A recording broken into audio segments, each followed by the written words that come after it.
Students, उम्मीद है आप खैरियत से होंगे। अच्छा, हम स्ट्रक्चर के टॉपिक के ऊपर बात कर रहे थे। हमने पिछले वीडियो के अंदर हमने स्ट्रक्चर बनाया भी था और देखा था अरे से ये अरे हमारे पास होती है, फिर हमें स्ट्रक्चर की क्यों ज़रूरत पड़ती है और फिर स्ट्रक्चर बनते किस तरह से। 3 तरीका कार डिस्कस किए थे हमने, ठीक है, और उसको एक्सेस किस तरह से किया जाता है। फिर इस तरह से एक क्लास के अंदर मैंने एक क्वेश्चन ये किया था कि क्रिएट स्ट्रक्चर अरे फॉर बुक क्लास मीन। अब जो पिछले वीडियो लेक्चर के अंदर भी मैंने कही थी कि जैसे हम एक नेम हमारे पास मल्टीपल्स आ जाते हैं, तो क्या हम हमारे पास स्टूडेंट का जिस तरह से हमने स्ट्रक्चर की बात की, तो स्टूडेंट की मल्टीपल हमारे पास कैटेगरीज आ जाती है। तो क्या हम स्ट्रक्चर की भी अरे क्रिएट कर सकते हैं? तो यहाँ पे एक टास्क भी था जो क्लास के अंदर गिवन था।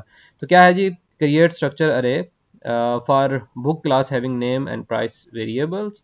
ये वेरिएबल्स हैं हमारे पास, और इंसर्ट करें 5 बुक के name and price by taking input from user through loop. और बाद में क्या करेंगे, हम उस लूप के साथ शो करवाएंगे। अब सबसे पहले तो यहाँ पे मैंने कुछ कोड किया हुआ है, ये देखें कि मैंने एक स्ट्रक्चर बनाया बुक क्लास का, बुक का, और उसके 2 एट्रीब्यूट्स मैंने यहाँ पे ले लिए। तो ये देखें, नेम एंड प्राइस। और मेन के अंदर जाके ये जरा चेक करें, इससे पहले जब हम अरे क्रिएट करते थे तो अरे क्रिएट करते वक्त हम क्या करते थे, int x is equal to, ये देखें, इंट एक्स ऑफ 5। इसी तरह से स्ट्रिंग नेम, पहले हम यहाँ पे क्या लेते थे, वेरिएबल्स लेते थे। लेकिन अब हम क्या कर रहे हैं, हम एक स्ट्रक्चर यहाँ पे ले रहे हैं। यहाँ पे ये देखें कि बुक का स्ट्रक्चर है, तो यहाँ पे बुक बी एक वेरिएबल आ गया, और उसका साइज कितना दे दिया, 5। अब ये बैकएंड मेमोरी में किस तरह से काम करेगा, तो यहाँ पे देखें मैंने थोड़ी सी एक स्लाइड के अंदर लिखा हुआ है। तो होता क्या है कि जब आप ये चीज़ बनाते हैं, स्ट्रक्चर बनाते हैं, तो बैकएंड के ऊपर क्या हो रहा है कि आपकी 5 जो है वो लोकेशंस इस तरह से बन जाती हैं, जिसकी इंडेक्सिंग 0 से लेकर 4 तक है।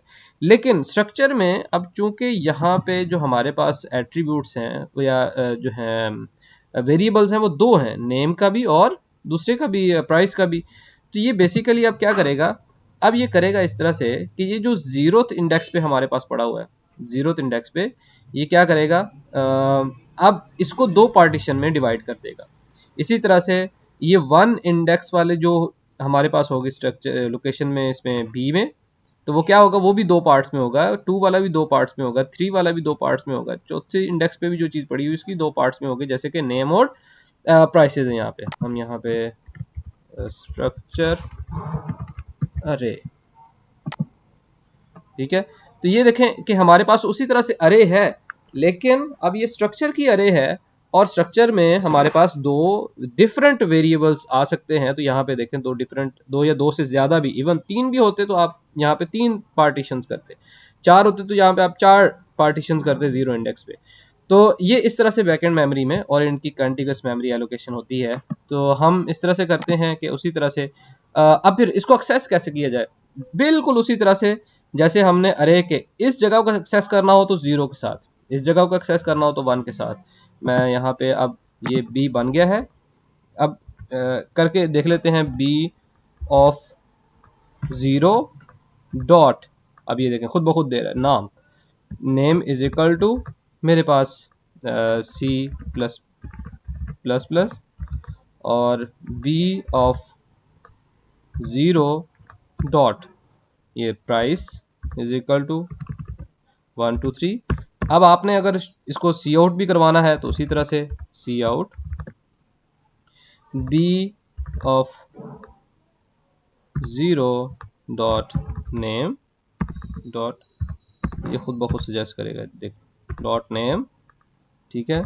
और यहाँ पे आप इस तरह से कर दें, बी ऑफ 0 डॉट प्राइस, ये देखिए, ठीक है। अब ये मैं सिर्फ अभी मैंने सिर्फ और सिर्फ 0 इंडेक्स वाले डेटा को मैंने फिल किया है। अभी जो टास्क था वो था कि यूज़र से आप क्या करें कि इनपुट लें। तो यहाँ पे अभी यूज़र से लेते हैं, लेकिन ये देखें ये 0 से मेरे पास यहाँ पे ये चीज़ आ गई, मीन के 0 इंडेक्स पे जो चीज़ पड़ी हुई है। अब हम अपने उस टास्क की तरफ चलते हैं।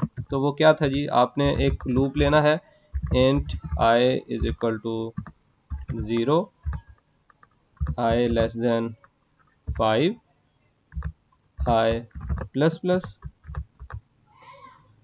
अब सी आउट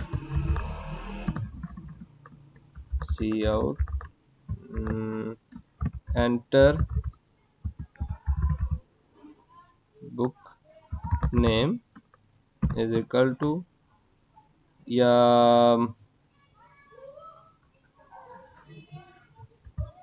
इसको बाद सी इन।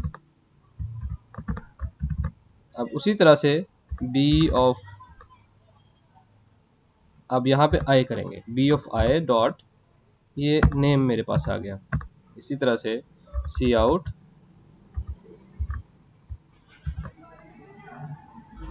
एंटर बुक प्राइस, ये मेरे पास आ गया।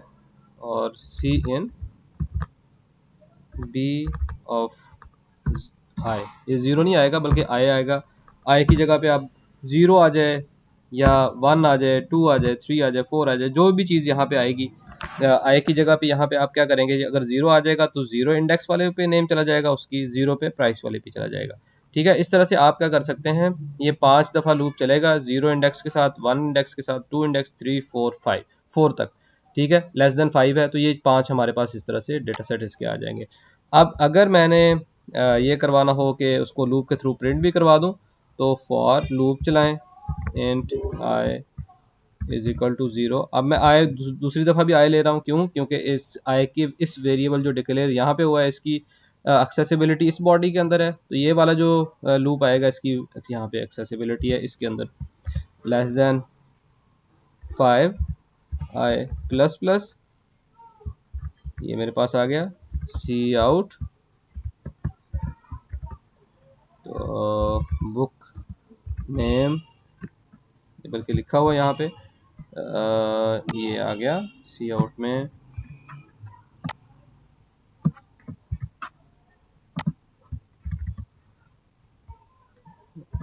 Book data. ये चूंकि मैंने इसको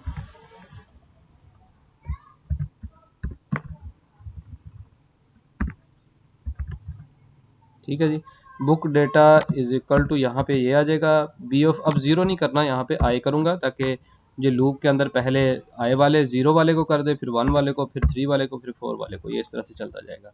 ठीक है जी, तो इसको बेशक आप हटा दें।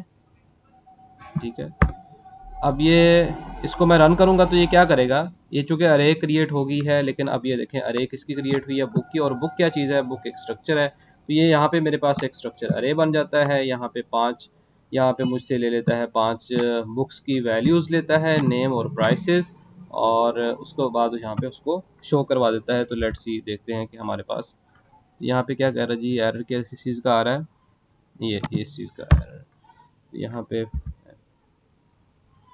तो एंटर नेम, सबसे पहले हम सी कर देते हैं जी, 1 2 3 कर देते हैं, फिर हम सी प्लस प्लस कर देते हैं, 1 2 3 4 कर देते हैं, फिर हम जावा कर देते हैं और उसमें 1 2 3 अगेन कर देते हैं, फिर हम सी सी शॉप कर देते हैं। ठीक है, और फिर हम उसमें प्राइस 4 5 6 कर देते हैं, PHP लिख देते हैं, और उसकी प्राइस जो है यहाँ पे हम ये कर देते हैं। तो ये देखें 5 मेरे पास डेटा आया, और ये देखें कि वो 5 का 5 डेटा यहाँ पे मुझे शो करवा रहा है। बुक ये आ गया, सी की आ गई 1 2 3 बुक, क्योंकि वो मैंने एंड लाइन नहीं लगाया। अगर आप एंड लाइन लगाएंगे तो ये पाँचों के पाँचों इस तरह से वो मुझे दिखा रहा है। तो यहाँ पे अगर मैं एंड लाइन लगाऊंगा तो यहाँ पे मुझे वो क्या कर देगा, 500 के 500 चीज़ें जो है वो मुझे शो करवा देगा। तो अब आप ज़रा गौर से देखें, जब आपने क्लास का कोड लिखा था, मैं क्लास का कोड भी ओपन कर लेता हूँ, जब अपने क्लासेस हमने बनाई थी, ये देखें बुक की क्लास। तो ये देखें कि क्लास आपने बनाई थी, और फिर मैंने क्या किया था, उसके यहाँ पे मेंबर्स लिए थे, यहाँ पे एट्रीब्यूट्स लिखे थे, यहाँ पे उसके फंक्शंस लिखे थे, बिहेवियर्स लिखे थे। तो यहाँ पे देखें इसका क्या बना था, बुक का एक ऑब्जेक्ट बना था। ठीक है, तो आज मैंने क्या किया, सेम उसी तरह से ज़रा देखें, यहाँ पे ये था बुक की क्लास, क्लास बुक है, यहाँ पे मैंने कुछ एक्सेस स्पेसिफायर नहीं लिखा। ठीक है, उसके बगैर ही मैंने यहाँ पे एट्रीब्यूट्स लिख दिए। और यहाँ पे फिर बिहेवियर्स इसके आते हैं बुक क्लास के, लेकिन यहाँ पे क्या है, कोई बिहेवियर नहीं है। तो लेकिन इसका देखें, यहाँ पे जब मैंने इसका ऑब्जेक्ट क्रिएट किया था, तो ये देखें बुक ओबीजे मैंने करके किया था। सेम इसी तरह से जब मैंने स्ट्रक्चर बना रहा हूँ, तो यहाँ पे देखें बुक, ये इस तरह से कर रहा हूँ। ये देखें स्ट्रक्चर, या मैंने ये स्ट्रक्चर ली थी माई स्ट्रक्चर के नाम से। अगर ये स्टूडेंट होता या बुक होती, तो यहाँ पे ये देखें, बल्कि इस जगह पे आए, ये वाला जो कार वाला था, ये देखें स्ट्रक्चर मैंने ली कार की। और ये देखें मैंने क्या कर रहा हूँ, बिल्कुल उसी तरह से जैसे मैं ऑब्जेक्ट बना रहा हूँ वैसे ही ये वाला भी मैंने काम किया। तो मीन स्ट्रक्चर का कुछ ना कुछ सिमिलैरिटी हो सकता है कि इसके साथ हो, क्या डिफरेंस है इसमें, वो आगे जाके हम थोड़ा सा यहाँ पे देख भी लेते हैं कि क्लास क्या है। क्लास के मेंबर्स जितने भी होते हैं, जो कि हम एट्रीब्यूट्स जिसको कहते हैं, ये प्राइवेट होते हैं अगर आप वहाँ पे एक्सेस स्पेसिफायर नहीं लिखते। अगर एक्सेस स्पेसिफायर लगाते हैं तो वो पब्लिक या प्राइवेट हम खुद से बता देते हैं, लेकिन अगर हम वहाँ पे ना बताएं तो वो प्राइवेट होंगे, उसको हम किसी दूसरी जगह पे जाके एक्सेस नहीं कर सकते। इनहेरिटेंस में हम देखेंगे भी। अब यहाँ पे स्ट्रक्चर में क्या होता है, ये बाय डिफॉल्ट पब्लिक होते हैं, चाहे आप लगाएं या ना लगाएं। इसको क्लास कीवर्ड के साथ, उसको स्ट्रक्ट कीवर्ड के साथ किया जाता है। It is normally use for data abstraction and inheritance. इसको हम डेटा एब्स्ट्रैक्शन या इनहेरिटेंस के लिए यूज करते हैं इसको। अब इसका लिंक जो है वो अरे के साथ है। Normally used for grouping of different type data types. Different data types आ गई, उनको इस तरह से हमने लिखा है। अब इसका सिंटैक्स क्या आता है जी, इसका हमारे पास सिंटैक्स उसी तरह से क्लास क्लास का नेम, पहले डेटा मेंबर्स आते हैं और फिर मेंबर के फंक्शंस आते हैं। लेकिन यहाँ पे मेंबर फंक्शंस नहीं है, जस्ट स्ट्रक्चर मेंबर यहाँ पे अवेलेबल हैं। तो ये हमारे पास कुछ डिफरेंसेस हैं जो कि स्ट्रक्चर और क्लास में डिफरेंसेस के साथ हैं। सो thank you for watching this video.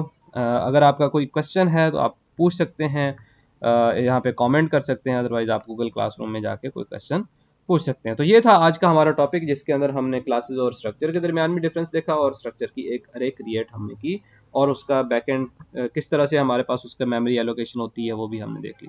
So thank you for watching this video. अल्लाह हाफिज़।